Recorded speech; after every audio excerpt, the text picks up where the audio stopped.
Hello, hello, hello. My name is Close Shave Dave. Welcome back to Resident Evil 6. So here I was, just nosying, having a look, see what I've done, what I've found. And I came across this gem.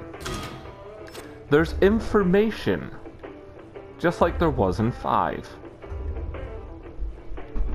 For all our people. So let's get reading. So I think these are the things that I was finding. I think I got these from getting those BSAA emblems. So I think those are why some of these are missing. So I'll have to track them down. But yeah, let's just get to it. They don't look as long. So let's do Leon's for one we'll do each character for an episode. So Leon and Adam. Leon Kennedy and US President Adam Benford, so that's definitely not Ashley's dad, are not only close friends but champions of similar causes. When President Benford was a high-ranking government official, he handpicked Leon, elevating him to his high-ranking status. The two men were both motivated by a righteous desire to root out bioterrorism following the events that transpired in Raccoon City in 1998.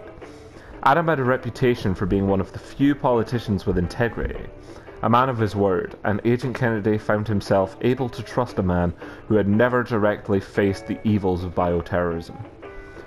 With mutual goals and a mutual respect, they grew close during their 10 years of fighting bioterrorism together. Unfortunately, their friendship is abruptly ended during a biohazard outbreak, one with eerie echoes that mirror the tragedy of Raccoon City when Agent Kennedy is forced to shoot and kill President Benford. Field Operations Support.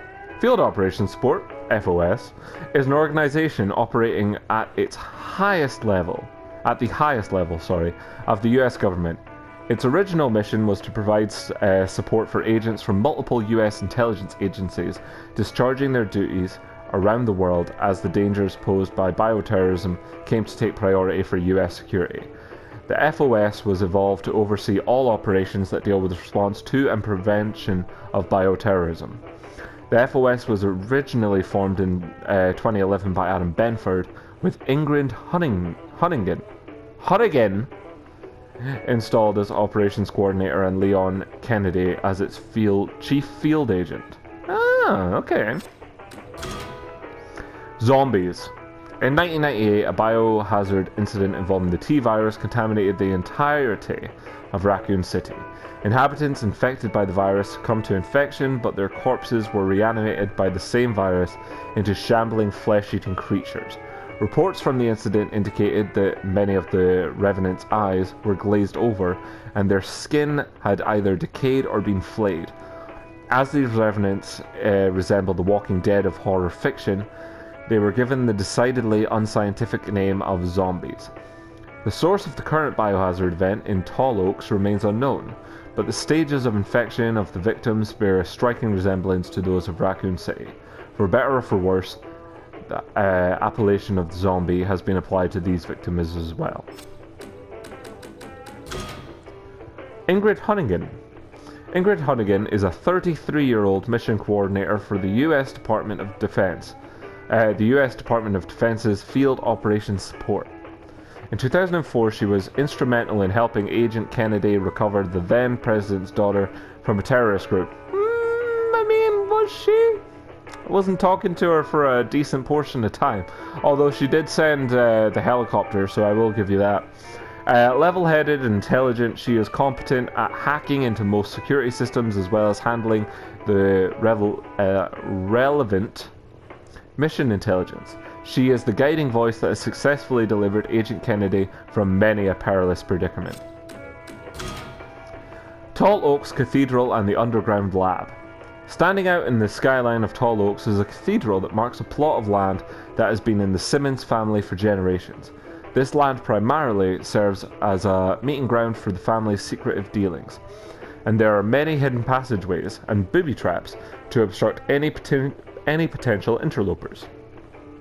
pardon me, the current head of the family, Derek C. Simmons, also known as a cunt, recently had a portion of the underground chamber refurbished into a modern research laboratory, so he could have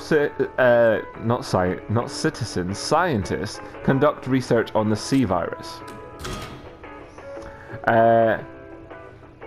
Lepotista?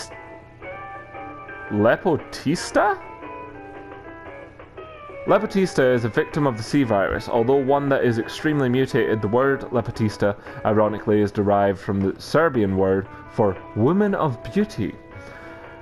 The creature's body is covered in large pores and secretes a deadly gas. Oh, it's those things. Anyone who inhales its fumes will die. Yeah, and be reanimated as a zombie. One creature has the potential to infect an area within a 3-mile radius. Unlike the traditional zombie infection, which is spread by a zombie's bite or contact with contaminated blood, this creature turns the virus into an airborne agent, thus creating a contaminant that is harder to avoid. The bioterror attack that Agent Kennedy encountered in Tall Oaks was triggered by this creature. The catacombs. The catacombs that maze their way under Tall Oaks go back almost 400 years. They are the final resting place of not only members of the Simmons family, but those who have served the mysterious organization known as The Family. These underground burial chambers are not known to the public, but the catacombs themselves are still protected by many elaborate contraptions to keep outsiders from digging too deeply into the family's secret affairs. Although the catacombs are primarily used by the Simmons family, the primitively constructed caves and altars hint at the existence of the inhabitants prior to them. Leon and Ada. Ada Wong is a spy whose major activities occur off the grid. Not much is known about her, not even if Ada Wong is an alias or her real name. I never thought about that, actually. Ada first encountered Leon Kennedy during the Raccoon City incident in 1998, when Leon was a callow rookie police officer trying desperately to escape from the nightmare that had enveloped Raccoon City. Ada was in the city carrying out a mission for a rival company to the Umbrella Corporation. When circumstances threw the two together, Ada hid the nature of her activities while using Leon to help her carry them out. The life and death struggle that they endured brought them close together, and Ada ended up saving Leon's life. She threw me a rocket launcher. Unfortunately, they had to make their way out of the city separately, but they could not forget that what they felt for each other. Following their escape, their paths would cross from time to time. Leon as a US government operative and Ada as a spy. Ada makes no qualms about using Leon when it suits her needs, but Leon is loath to bring himself to be done with her. They don't consider each other enemies, but it's hard to tell how they feel for each other. Complicated is the word that aptly summarizes their relationship. It's complicated. Helena's crime. Yeah, what was this? Because I feel like she was massively blown out of proportion. Derek Simmons coerced Helena Harper into helping him assassinate President Benford. When he kidnapped her sister Deborah, good old Deborah, Helena had no choice but to send out an alert over the Secret Service's radio that a group had entered Ivy University with the intent to kill President Benford. The president was on the campus to deliver a speech, and Secret Service made sure the president was secure before his speech. A number of agents were dispatched to look for the suspect. This created the opening Derek needed. I see. Okay, I understand. You were part of an assassination. Got ya. Like straight up you were. Helena loved her sister, but she couldn't let herself be a party to a terrorist attack. She rushed to the campus to entreat the agents to give up their wild goose chase and protect the president. Many of the agents were aware of her past infractions, so they were disinclined to believe her. What past actions? What's she hiding from me? Then the attacks came. Because half the agents were out looking for assassins, the service was slow in evacuating President Benford and was unable to save his life. What past actions? What are you hiding from me, Helena? That's a hard word. Rasklapanje. Rascalapunge is a victim of the C virus, although one that is extremely mutated. Rascalapunge is derived from the Serbian word for demolition. The smooth white skin that develops this creature is an exoskeleton designed to protect the slug-like part of its main body located in its torso. Even if part of this creature's humanoid form is destroyed... Oh, these are the pig things. I see. It will not have any effect on the main body. These detached body parts can still search for prey independently and ensnare it. The flexible nature of its structure allows it to pass through narrow openings like ventilation ducts and other tight spaces. Its primary weakness is fire. Thanks for telling me. And when it encounters intense heat, its main body will leap out of its humanoid exoskeleton to escape danger. Thanks for telling me that now. Derek C. Simmons. The C stands for cunt. Derek C. Simmons, 46 years old, is an aide to the President of the United States. He is a ruthless perfectionist, a personality well disposed to rise into a high echelon of power and government. He also is a little bit of a stalker. He is the current head of the family, a secret fraternity of powerful movers and shakers that have manipulated the development of the Western world for centuries. This organization will do whatever is necessary to ensure stability and world order. Fearing the ensuing chaos that would result from President Benford's plan to reveal the truth about the Raccoon City incident, Mr. Simmons orchestrates his bioterror attack from where the President would be but one of the many casualties. Derek's first transformation.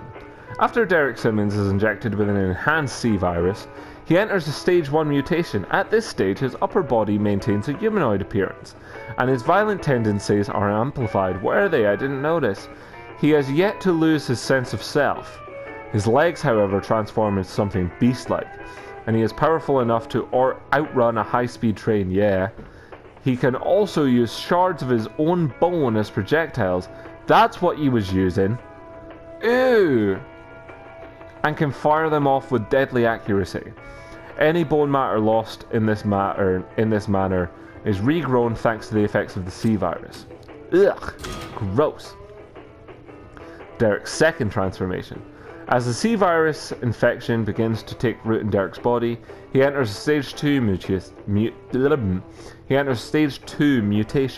At this stage, Derek's body resembles a gigantic dinosaur, a T-Rex, and his musculature is